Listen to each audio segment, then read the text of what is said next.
Oke gengs, di video kali ini kita akan membahas lebih dalam mengenai seorang legenda ternama yang telah memberikan kontribusi besar dalam dunia musik yang kaya akan kreativitas. Legenda ini berasal dari Inggris, sebuah negara yang tidak hanya kaya akan kreativitas, tak terbatas tetapi juga memiliki sejarah panjang dalam melahirkan musisi-musisi berbakat. Ikon legendaris yang akan kita bahas adalah mantan anggota dari grup band legendaris yang dikenal luas di seluruh dunia, yaitu The Beatles. Ya, dia adalah John Lennon. John Lennon bukan hanya ikon dalam dunia musik, tetapi juga seorang seniman yang kisah hidup dan musiknya selalu menjadi sumber inspirasi abadi bagi para musisi dan penggemar musik dari berbagai belahan dunia. Dalam video ini kita akan menjelajahi dan mengungkap bagaimana setiap lagu yang ia tulis, setiap melodi yang ia ciptakan membawa pengaruh signifikan yang melintasi berbagai generasi.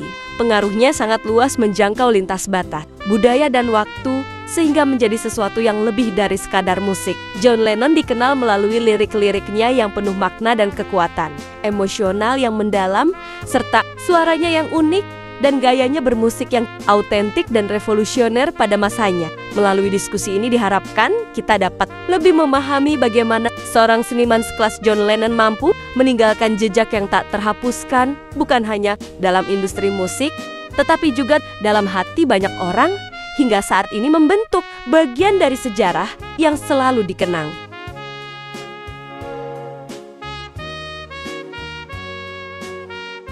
John Winston Lennon dilahirkan pada tanggal 9 Oktober tahun 1940 di kota pelabuhan yang dinamis, Liverpool.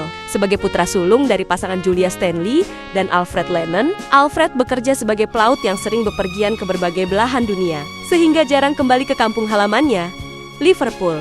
Ketidakhadirannya terasa bahkan pada momen yang sangat penting, yaitu ketika John kecil lahir ke dunia. Pada malam kelahiran Lennon, terjadi serangan udara dari pasukan Jerman ke wilayah Inggris yang tengah berjuang dalam Perang Dunia II. Mungkin terinspirasi oleh sosok besar seperti Winston Churchill yang mampu memberikan inspirasi kepada rakyat Inggris, Julia memutuskan untuk memberikan nama tengah Winston kepada putranya dengan harapan suatu saat ia akan menjadi sebesar nama yang diembannya. Masa kecil Lennon tidak sepenuhnya dijalani dalam dekapan dan perawatan sang ibu. Setelah hubungannya dengan Alfred merenggang, Julia bertemu dengan seorang pria baru bernama John Dickens bersama John kecil.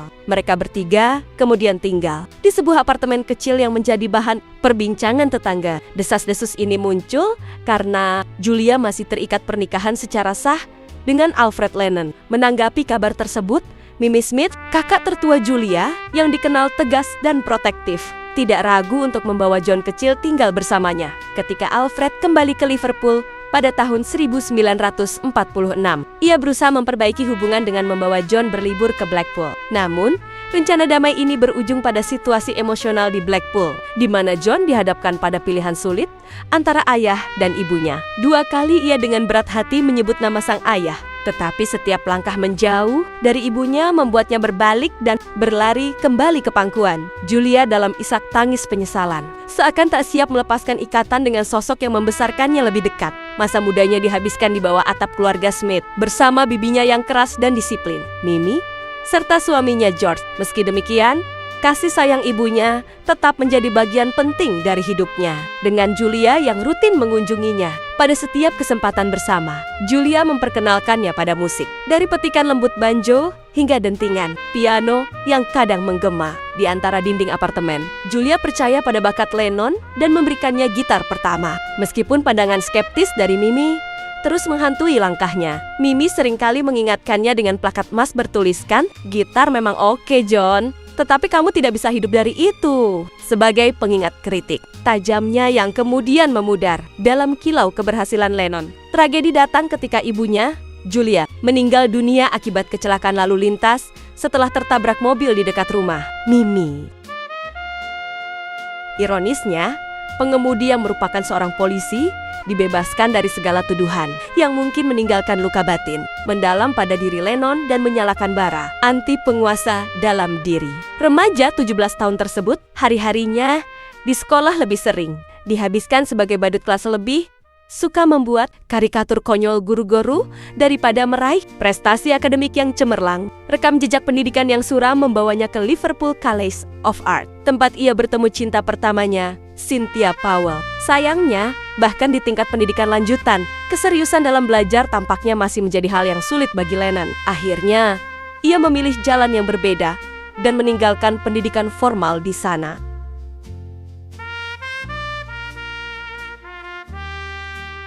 Masa kecil John Lennon merupakan salah satu periode yang sangat signifikan dan mendalam dalam kehidupannya, dipenuhi dengan berbagai pengalaman yang beragam serta tantangan yang tidak sedikit, memberikan dampak yang bertahan hingga dewasa. Pada masa tersebut, Lennon mulai menghadapi kesulitan sejak usia yang sangat muda, terutama ketika kedua orang tuanya, Alfred dan Julia, bercerai, yang mengakibatkan pemisahan dari dua sosok paling berpengaruh dan penting dalam hidupnya, menciptakan jurang emosional yang dalam. Perceraian ini terjadi ketika usianya baru 4 tahun, menjadi titik awal dari rangkaian perubahan besar dalam dinamika keluarga dan kehidupannya secara keseluruhan yang mengarahkannya pada jalur kehidupan yang penuh tantangan. Setelah kedua orang tuanya berpisah, tanggung jawab untuk merawat Lennon jatuh ke tangan bibinya dari pihak ibu, Mimi Smith, yang berusaha keras memberikan lingkungan yang lebih terstruktur dan stabil. Meskipun aturan yang diterapkannya bisa sangat ketat dan disiplin, kadang menghilangkan keceriaan masa kanak-kanaknya. Masa kecil Lennon yang seharusnya bisa menjadi masa yang penuh kebahagiaan dan kepolosan ala anak-anak, berubah menjadi lebih kompleks dan menantang karena sejumlah faktor lain, termasuk ketidakmampuan ibunya, Julia, dalam menyediakan tempat tinggal yang stabil untuknya yang membuat hatinya makin hampa. Ayahnya, Alfred, yang bekerja sebagai pelaut, seringkali tidak ada di rumah, absen dalam banyak momen penting dalam hidup John, meninggalkan kekosongan emosional mendalam yang selalu membayanginya dari waktu ke waktu. Meski demikian, John masih beruntung karena memiliki Julia yang meski terbatas dalam memberikan dukungan fisik, berhasil menyalurkan kecintaan dan bakat John dalam dunia musik dengan memperkenalkannya pada berbagai alat musik seperti banjo dan piano, serta memberikan hadiah gitar pertamanya yang menjadi teman setianya sepanjang perjalanan karier musiknya. Sayangnya, ketika semua tampak mulai menemukan ritmenya, tragedi besar menimpa ketika ibunya, Julia, meninggal dunia dalam sebuah kecelakaan mobil tragis di Liverpool pada tanggal 15 Juli tahun 1958, tepat ketika John berusia 17 tahun, menghancurkan benteng emosi yang dengan susah payah dibangunnya. Kepergian Julia yang tiba-tiba tersebut meninggalkan luka emosional mendalam dan trauma yang berkepanjangan bagi John, membuatnya merasa terembang-ambing dalam gelombang kesedihan tanpa ujung. Kejadian ini menjadi salah satu momen paling menyedihkan yang terus membayangi perjalanan hidup Lennon di masa-masa remajanya, menjadi bayang-bayang yang selalu hadir dalam setiap langkahnya menuju kedewasaan. Meski penuh kesedihan, kenangan tentang ibunya yang penuh kasih sayang serta kunjungannya yang sering dilakukan untuk memberikan pelajaran, musik telah menjadi kenangan terindah yang Eric selalu simpan dalam hatinya yang paling dalam. Meskipun kini hanya tinggal kenangan manis yang membayang dalam setiap melodi yang diciptakannya, Julia baginya bukan sekadar seorang ibu. Dia adalah inspirasi besar dan ikon yang abadi dalam hidup Lennon yang memotivasi serta membangkitkan semangatnya untuk menekuni dunia musik dengan penuh dedikasi dan gairah yang tak pernah padam. Pengaruh Julia dalam hidupnya jelas masih terasa dalam setiap karya yang dihasilkan oleh Lennon. Meski wujud fisiknya telah lama tiada, namun semangat dan inspirasinya tetap hidup dalam setiap nada dan lirik yang ditulisnya.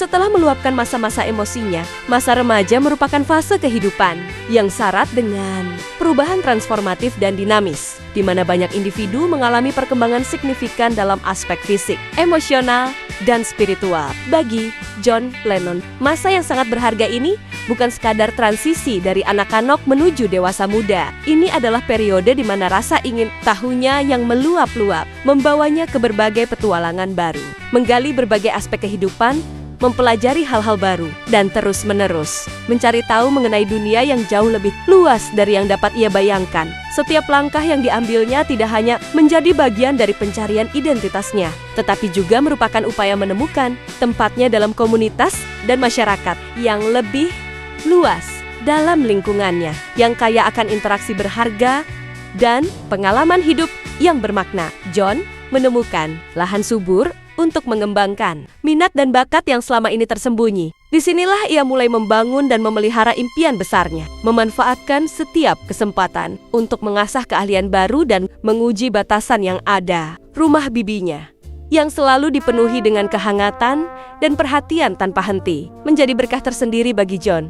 Di tempat yang ia sebut rumah ini, kehadiran alat musik seperti gitar, piano, dan biola yang senantiasa mengisi udara dengan melodi harmonis, memberikan inspirasi dalam kesehariannya. Oleh karena itu, lingkungan kaya musikal ini membentuk dan memperkaya pandangan musikalnya, menjadi arena tak terbatas bagi kreativitasnya yang terus berkembang. Dukungan dari keluarganya memberinya keyakinan untuk menyalurkan energinya ke arah yang produktif. Sementara instrumen musik di sekitarnya menjadi sarana pendidikan informal yang sangat berharga. John tidak pernah merasa terbatasi oleh aturan atau harapan yang sempit. Sebaliknya, ia merasakan kebebasan mutlak untuk mengeksplorasi, menggali, dan menciptakan sesuatu yang unik dan inovatif dalam lingkungan yang sangat mendukung eksplorasi kreatifnya. Ia mengembangkan bakat musiknya ke tingkat yang baru, menggali lebih dalam untuk memahami keajaiban di balik not dan ritme, membentuk dasar yang kuat bagi karier panjang yang sukses dan diakui dunia. Bimbingan dan motivasi yang ia terima,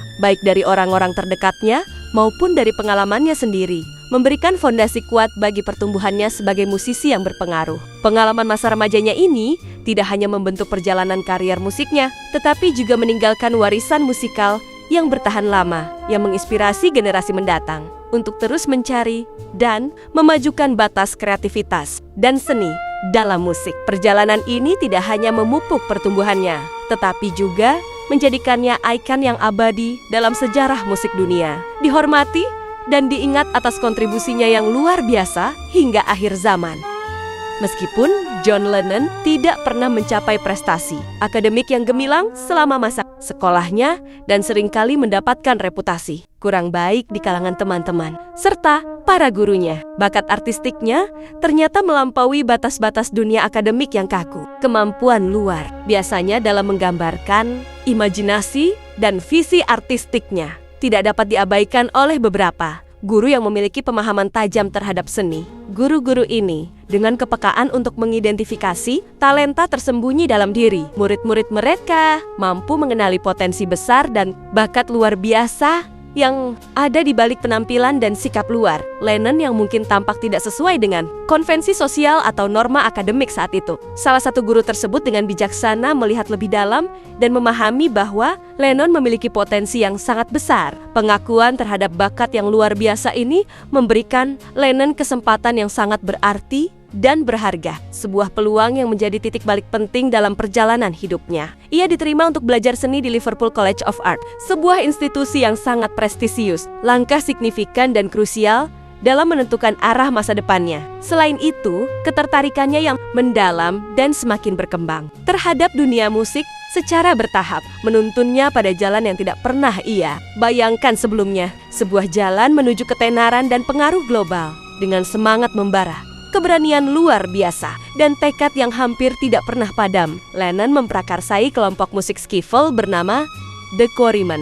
Kelompok ini, seiring berjalannya waktu, mengalami serangkaian perubahan yang tidak terhindarkan. Perubahan signifikan dan dinamis. Ini akhirnya membawa transformasi dramatis dan mengesankan menjadi The Beatles, sebuah band yang tidak hanya sukses luar biasa, tetapi juga menjadi salah satu yang paling legendaris dan berpengaruh dalam sejarah musik dunia. Mereka mampu menarik perhatian dunia dengan karya-karya inovatif dan lagu-lagu yang mampu bertahan menghadapi ujian waktu. Dengan setiap lagu dan penampilan panggung mendebarkan yang mereka hadirkan, mereka menorehkan sejarah dan menciptakan gelombang perubahan dengan pengaruh besar, tidak hanya pada zamannya, tetapi juga untuk masa depan industri musik. Mereka meninggalkan jejak yang tak terhapuskan dalam warisan budaya musik, membentuk standar baru dan memberikan inspirasi yang tidak terbatas bagi generasi mendatang. Quarrymen dalam perjalanannya beberapa kali mengganti nama, dan personel-personelnya datang dan pergi. Band tersebut kemudian bernama The Beatles, nama yang konon ditemukan oleh Lennon. Alan Williams menjadi manajer mereka, dan pada tahun 1960, ia berhasil memperoleh kontrak dengan sebuah klub di Hamburg. Band ini pun kemudian pergi ke Hamburg, beranggotakan John Lennon, Paul McCartney, George Harrison, Stuart Sutcliffe, dan Pete Best. Best adalah drummer mereka saat itu. Di Hamburg, The Beatles tampil setiap malam di klub malam yang tidak terawat dan tinggal sebagai pengamen di penginapan kecil di dekatnya. Namun, kemudian mereka dideportasi dari Hamburg karena George Harrison masih di bawah umur untuk bekerja di sana. Sekembalinya ke Liverpool, mereka tampil di Cavern Club.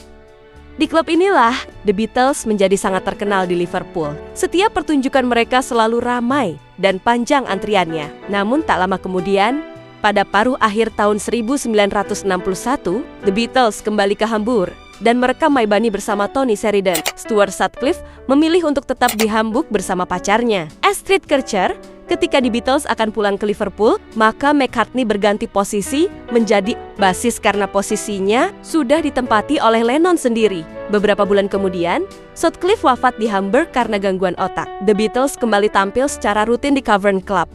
Di klub ini, pada bulan November tahun 1961, untuk pertama kalinya Brian Epstein menyaksikan penampilan band ini. Epstein adalah pemilik toko musik Nems di Liverpool yang mengenal The Beatles karena seorang pelanggannya menanyakan rekaman My Bunny yang direkam band ini bersama Tony Sheridan. Epstein terpesona melihat penampilan The Beatles dan kemudian menjadi manajer band ini. Epstein menawarkan tape demo The Beatles ke studio-studio rekaman dan berulang kali ditolak, seperti di Decca Record. Akhirnya The Beatles diterima di Parlophone Record, label yang ada di bawah pengawasan EMI dengan produsernya George Martin. Syarat yang diberikan Martin adalah mengganti drummer mereka, Best, yang dianggap kurang berkompeten. Best kemudian diganti oleh Ringo Starr, nama aslinya Richard Starkey, drummer asal Liverpool yang sebelumnya bergabung dengan Rory Storm and the Hurricanes. The Beatles meluncurkan single Love Me Do yang langsung mencapai nomor 17 di tangga lagu Inggris. Single mereka yang kedua,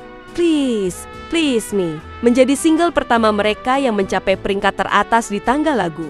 Kesuksesan ini terus berlanjut. Nyaris semua single mereka mencapai peringkat teratas di tangga lagu Inggris. Tetapi I Wanna Hold Your Hand pada tahun 1964 adalah single pertama yang berhasil menembus industri musik Amerika Serikat, sekaligus mengawali apa yang disebut sebagai British Invasion. Sejak saat inilah musik The Beatles tersebar ke seluruh dunia, meraih sukses di mana-mana, terkenal di setiap penjuru. Konser mereka selalu dipadati penggemar yang sangat fanatik, yang main gereng-ger band ini kemanapun mereka pergi. Teriakan penggemar membuat The Beatles bahkan tidak dapat mendengarkan suara mereka sendiri di atas panggung. Pada tahun 1966, akhirnya The Beatles memutuskan untuk berhenti mengadakan konser. Selain karena begitu ributnya penonton sehingga musik mereka menjadi tidak terdengar jelas, musik The Beatles juga telah menjadi amat berkembang sehingga tidak dapat dimainkan secara langsung dengan teknologi pertunjukan live pada masa itu. Keputusan ini ditanggapi secara luas di dunia yang menyaksikan kelanjutan band ini. Namun, The Beatles menjawabnya dengan album SGT, Pepper's Lonely Hearts Club Band, pada tahun 1967 yang hingga kini masih diakui banyak kalangan sebagai salah satu album terbaik sepanjang masa. Setelah kematian Epstein pada tahun 1967, Lennon adalah orang yang tidak senang akan tindakan McCartney yang mengambil alih kepemimpinan band itu. Ia membenci proyek-proyek yang dipimpin McCartney, seperti film Magical Mystery, Tour, dan Let It Be. Lennon juga menjadi orang yang pertama kali melanggar kesepakatan awal The Beatles, yaitu untuk tidak membawa istri dan pacar pada proses rekaman, dengan membawa Yoko Ono dalam proses pembuatan album White Album pada tahun 1968. Lennon juga orang yang pertama menyatakan ingin keluar dari The Beatles. Setelah band ini bubar pada tahun 1970, perseteruan antara Lennon dan McCartney terus berlanjut. Salah satunya adalah Lennon kesal karena McCartney mendahuluinya dalam menyatakan bubarnya The Beatles. Lennon, Harrison, dan Starr juga melawan McCartney di pengadilan dalam membubarkan band ini.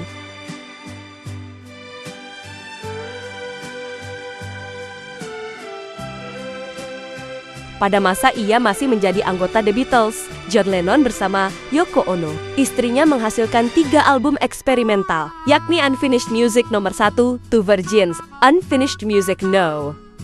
2. Life with the Lions, dan wedding album. Album solo pertamanya di luar ketiga proyek tersebut adalah Live Peace in Toronto 1969 yang dirilis bersama Plastic Ono Band. Selain itu, ia juga merilis 3 single anthem anti-Poronghi Peace Chant, Cold Turkey, dan Instant Karma. Setelah The Beatles bubar pada tahun 1970, Lennon meluncurkan album John Lennon atau Plastic Ono Band. Lagu God dalam album ini memuat daftar orang dan hal yang tidak dipercayai Lennon, termasuk perpisahannya dengan Beatles. Album Imagine dirilis pada tahun 1971 dan lagu utamanya menjadi anthem bagi gerakan anti-agama dan anti-perang. Video lagu ini menampilkan konsep serba putih, mulai dari pakaian, piano, hingga ruangan. Lennon menulis lagu How Do You Sleep sebagai kritik terhadap Paul McCartney. Namun kemudian ia mengklaim bahwa lagu tersebut sebenarnya tentang dirinya sendiri. Album Sometime in New York City 1972 memiliki nuansa politik yang lantang dan eksplisit, dengan tema-tema seperti pemberontakan di penjara, diskriminasi rasial, peran Inggris di Irlandia Utara, dan kesulitan Lennon dalam memperoleh green card di Amerika Serikat. Ketertarikan Lennon pada politik sayap kiri sudah muncul sejak akhir tahun 1960.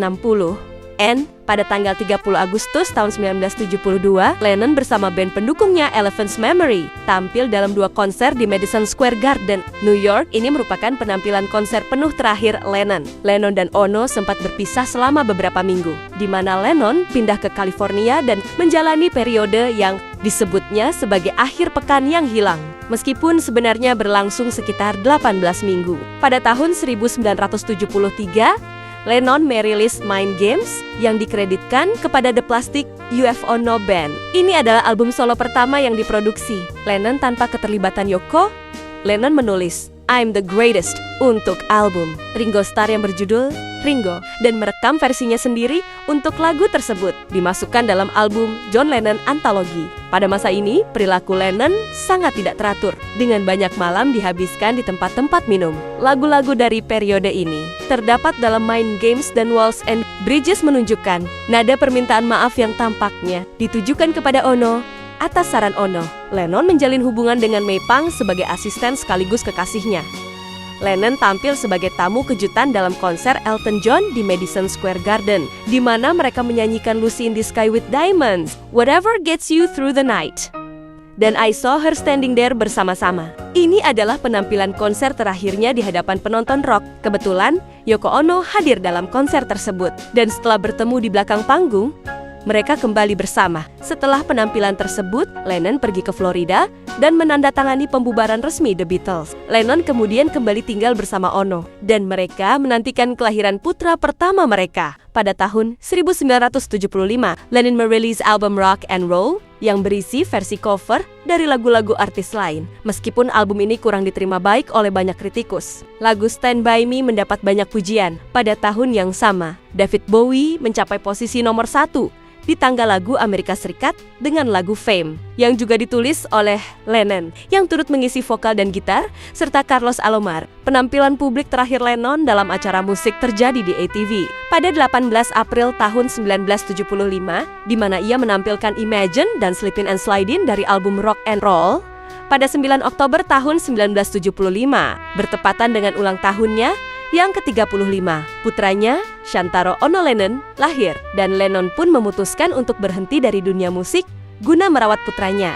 Masa rehat Lennon berakhir pada tahun 1980, ketika ia menulis banyak lagu saat berlibur ke Bermuda dan mulai merencanakan pembuatan album baru. Lennon dan Ono akhirnya memproduksi album Double Fantasy, sebuah album konsep yang menitik beratkan pada hubungan mereka. Nama album ini terinspirasi oleh spesies tanaman yang dilihat Lennon di Bermuda Botanical Gardens. Ia menyukai nama tersebut dan merasa bahwa itu adalah deskripsi yang tepat untuk pernikahannya dengan Ono. Pasangan Lennon kembali melakukan wawancara dan perekaman video untuk mempromosikan album tersebut. Meskipun Lennon mengatakan dalam wawancara bahwa ia tidak pernah menyentuh gitar selama 5 tahun. Beberapa lagu seperti I'm Losing You dan Watching the Wheels dikerjakan di rumahnya. Lagu Just Like Starting Over berhasil menduduki tangga lagu, dan Lennon mulai mempertimbangkan untuk melakukan tur keliling dunia menjelang akhir hidupnya. Lennon menunjukkan ketidakpuasannya terhadap autobiografi George Harrison, I Me Mine.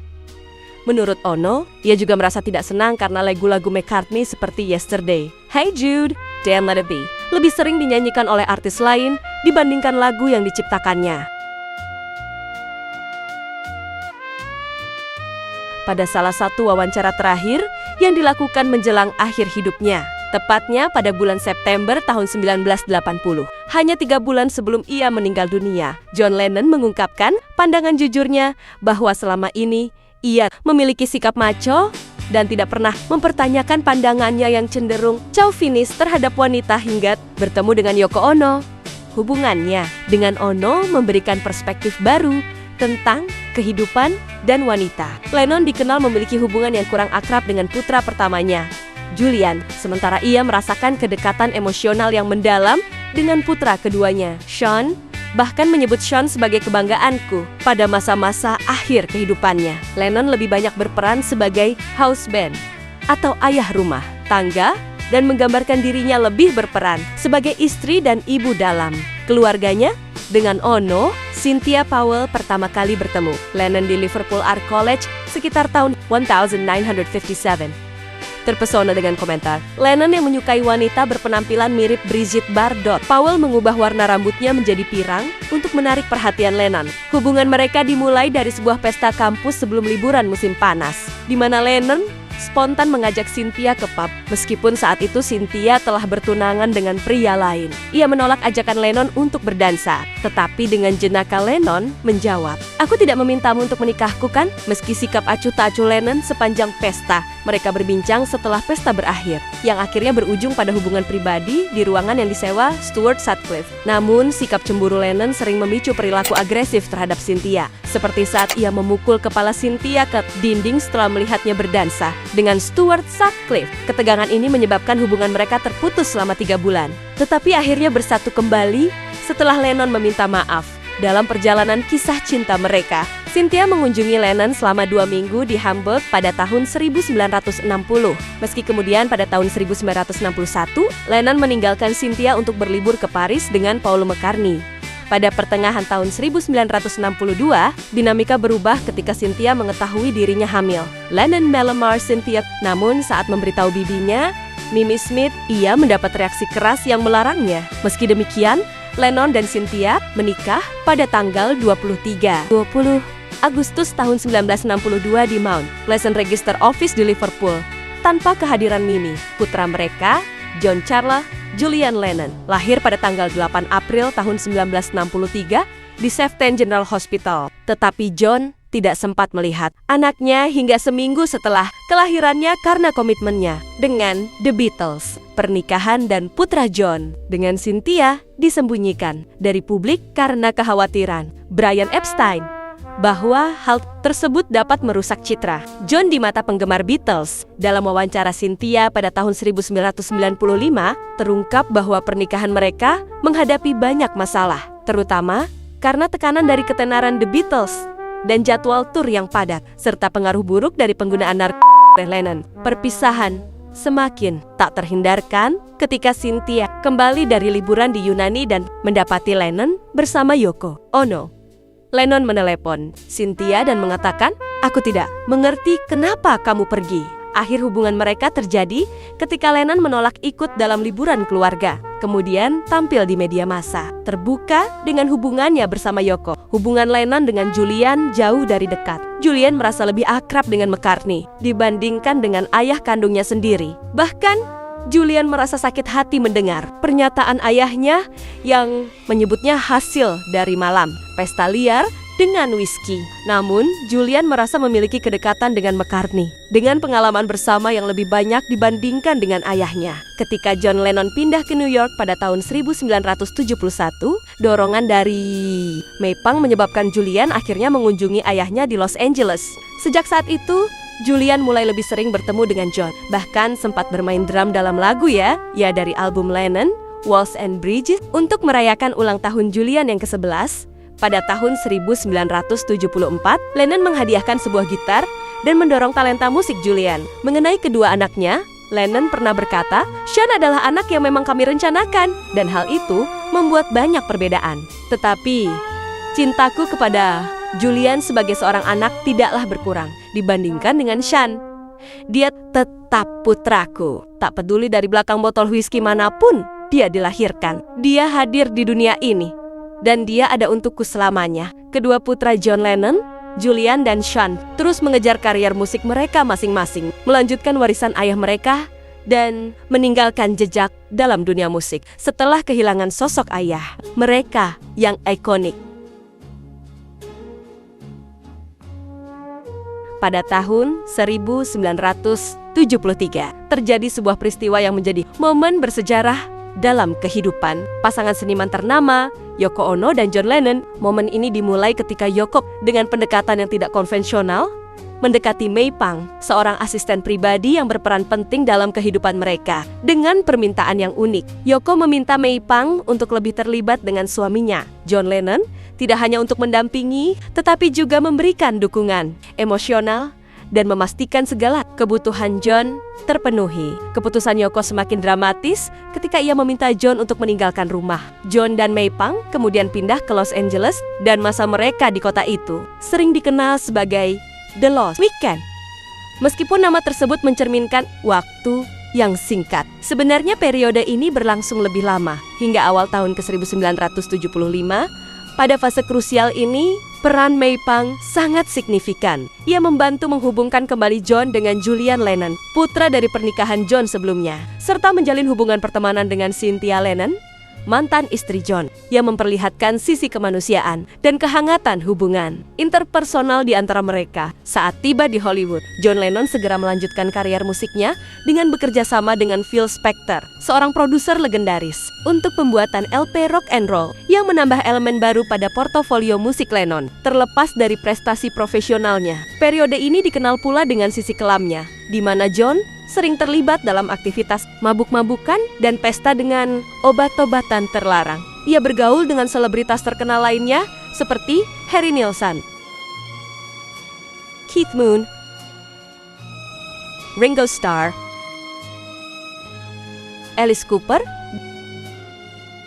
dan Mickey Dolenz, yang menjadi bagian dari lingkaran sosialnya yang gemerlap namun penuh kehampaan. Ketegangan dalam hubungan John dan Yoko akhirnya menemui titik harmonis ketika pada awal tahun 1975, John memutuskan untuk kembali kepada Yoko, mengakhiri periode penuh gejolak tersebut. Pada tanggal 9 Oktober tahun 1975, yang bertepatan dengan ulang tahun John yang ke-35, Yoko melahirkan seorang putra bernama Sean Ono Lennon. Kelahiran ini membawa kebahagiaan setelah Yoko mengalami 3 kali keguguran sebelumnya. Dengan rasa sesal atas hubungannya yang kurang baik dengan Julian, putra dari pernikahan terdahulu, John memutuskan untuk pensiun dari dunia musik demi mendedikasikan waktu dan perhatian sepenuhnya kepada keluarga, dengan harapan menciptakan kehidupan yang lebih harmonis dan sejahtera.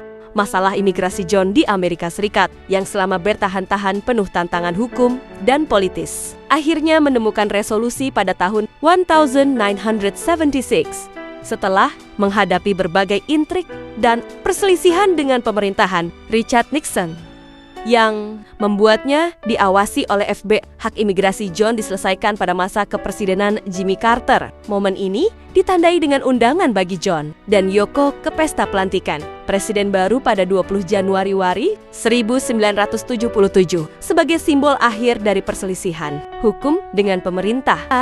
Namun setelah kemenangan ini, John memilih untuk menjauh dari sorotan publik, menghabiskan beberapa tahun berikutnya dalam ketenangan hingga akhirnya muncul kembali pada tahun 1980 setelah absen panjang, mengisahkan kembali masa lalu ketika Beatlemania mendunia. Hubungan John dengan ayahnya, Freddie Lennon, telah lama renggang. Setelah berpisah, sejak John berusia 5 tahun, mereka tidak berkomunikasi selama bertahun-tahun. Ketika Freddie menyadari putranya telah menjadi idola dunia, ia berusaha bertemu dengan John. Namun, pertemuan pertama mereka tidak berakhir baik. John, yang merasa terasing, menolak ayahnya. Meskipun demikian, hubungan mereka sedikit membaik setelahnya, dan mereka bertemu beberapa kali. Namun, pada tahun 1969, John memutuskan untuk memutuskan hubungan dengan ayahnya. Mereka tidak berkomunikasi hingga tahun 1976. Ketika kesehatan Freddie memburuk, dalam momen penuh emosi, John merasa terdorong untuk memperbaiki hubungan dan akhirnya menelpon ayahnya yang sakit, memberi kesempatan bagi keduanya untuk berdamai. Meskipun menjelang akhir hidup Freddie,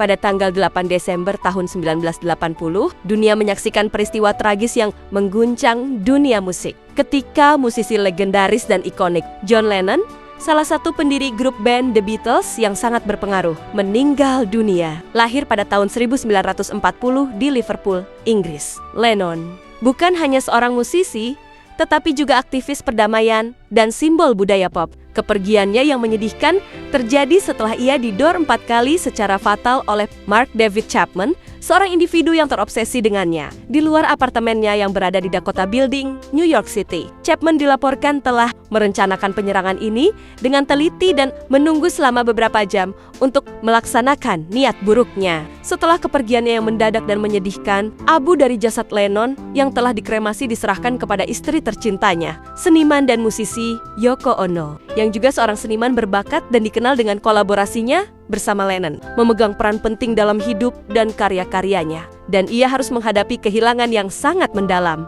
Peristiwa yang sangat mengejutkan ini menimbulkan gelombang kesedihan dan duka yang sangat mendalam bagi tidak hanya keluarganya, tetapi juga seluruh penggemar setianya di seluruh dunia. Komunitas musik global yang mengaguminya merasakan kehilangan yang sangat besar, mengingat kontribusi Lennon dalam menciptakan lagu-lagu legendaris yang akan terus diingat sepanjang masa. Kurang dari 4 bulan setelah insiden tragis tersebut, tepatnya pada tanggal 30 Maret tahun 1981, dunia kembali dikejutkan dengan percobaan pembenahan terhadap Presiden Amerika Serikat saat itu, Ronald Reagan. Percobaan pembenahan tersebut dilakukan oleh John Warnock Hinckley Jr., seorang pria yang dikenal memiliki masalah kesehatan mental dan dengan tindakan beraninya yang membahayakan keamanan negara, yang memicu investigasi menyeluruh dari pihak penegak hukum. Dalam penyelidikan yang mendalam, ditemukan bahwa di antara barang-barang pribadi milik Hinckley Jr. terdapat sebuah salinan novel The Catcher in the Rye yang seringkali dikaitkan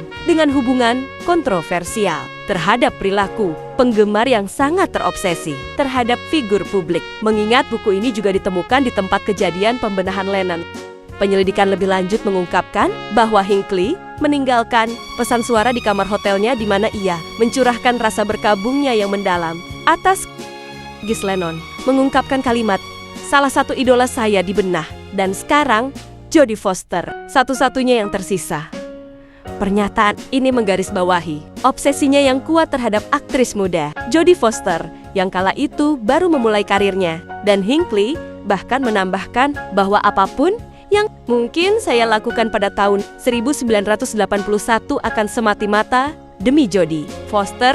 Kedua peristiwa mengejutkan. Ini tidak hanya mengguncangkan keamanan nasional Amerika Serikat dan membuat publik merasa tidak aman, tetapi juga memberikan dampak signifikan pada persepsi publik terhadap fenomena selebriti. Tragedi tersebut memicu perbincangan luas di masyarakat mengenai kesehatan mental, mempertegas betapa pentingnya penanganan yang tepat atas gangguan mental, serta risiko yang terkait dengan idolatri dan obsesi berlebihan terhadap individu terkenal, mengingat banyak penggemar yang memiliki kecenderungan serupa yang dapat membahayakan orang lain atau diri mereka sendiri.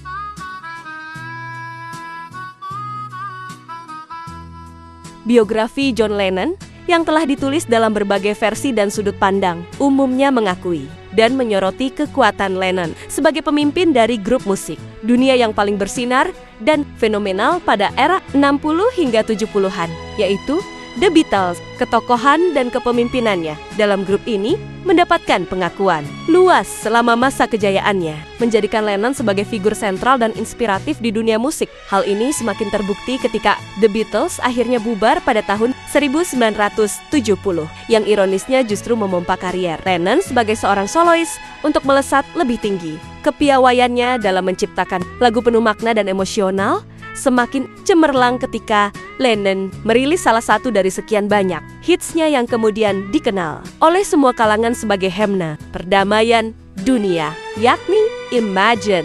Bayangkan, semua orang hidup dalam damai. Siapa yang tidak mengenal sepenggal lirik bagian ref lagu Imagine, mahakarya cemerlang dari salah satu maestro musik dunia yang tiada duanya, John Lennon. Album Imagine yang megah ini dirilis pada tahun 1971 setelah Lennon sebelumnya meluncurkan lagu solo inovatifnya bertajuk John Lennon atau Plastic Ono Band pada tahun 1970. Imagine kemudian turut membentuk serta menjadi anthem yang sangat populer bagi gerakan anti-agama dan anti perang pada masanya. Dan videonya dikenal karena direkam dengan dominasi warna putih yang memberikan kesan perdamaian dan kemurnian. Biografi yang mendalam dan terperinci yang mengulas perjalanan karir. John Lennon juga selalu mencatat satu hari bersejarah pada tanggal 30 Agustus tahun 1972, di mana Lennon tampil dengan penuh semangat dalam 2 konser spektakuler di Madison Square Garden, New York, bersama dengan band pengiringnya yang solid, Elephant's Memory. Tidak seorang pun menduga bahwa ini akan menjadi konser penuh serta pertunjukan tunggal Lennon. Untuk yang terakhir kalinya, momen langka dan bersejarah ini terekam dengan kesan yang kuat dalam ingatan para penggemar hingga kini. Dikutip oleh Jay Cox, majalah Time 22 Desember tahun 1980, curahan kesedihan yang mendalam, keajaiban yang terjalin, dan kehancuran kolektif yang mengikuti kepergian. Lennon memiliki jangkauan dan intensitas emosional yang serupa dengan reaksi publik terhadap pembenahan seorang tokoh besar dunia. Seperti beberapa politikus berani yang sangat populer, misalnya John F. Kennedy atau Robert F. Kennedy, atau bahkan seorang pemimpin spiritual seperti Martin Luther King Jr. Akan tetapi, Lennon berbeda. Dia adalah makhluk metafora politik puitis dengan kesadaran spiritualnya yang diarahkan ke dalam sebagai metode untuk memelihara dan mengembangkan kekuatan kreatifnya secara konsisten. Inilah yang membentuk, dampak dan membedakan warisannya daya, imajinasi yang mengejutkan, kejeniusannya yang nyata, serta intensitas pengaruhnya yang menembus dan meresap ke dalam. Itulah semua yang kita kehilangan dengan cara yang begitu tiba-tiba dan mengerikan, meninggalkan dunia dalam keterkejutan minggu itu. Nama besar John Lennon kembali menjadi topik hangat perbincangan setelah salah satu catatan rekor terpecahkan dalam lelang gitar legendaris yang dulunya dimiliki oleh The Beatles. Gitar ini memang penuh nilai sejarah karena pernah digunakan dalam proses produksi rekaman salah satu album terlaris The Beatles, yaitu Help. Properti antik ini berhasil terjual dengan harga fantastis sebesar $2,9 juta atau setara dengan 47 miliar rupiah. Sebuah angka penjualan tertinggi yang menggemparkan dalam sejarah lelang The Beatles. Jadi begitulah gengs, sepelintir kisah tentang maestro legenda yang bernama John Lennon saya suguhkan untuk Anda. Mohon maaf bila mana terdapat pengucapan, kesalahan narasi atau info yang berbeda. Dan semua info narasi berasal dari Wikipedia. Sementara untuk foto atau imagesnya bersumber dari Google dan web, serta Wikipedia yang banyak. Sekali tidak bisa saya sebutkan satu persatu. Dan untuk videonya saya menggunakan AI. Sampai jumpa kembali di lain waktu dan lain kesempatan video dari saya. Bye.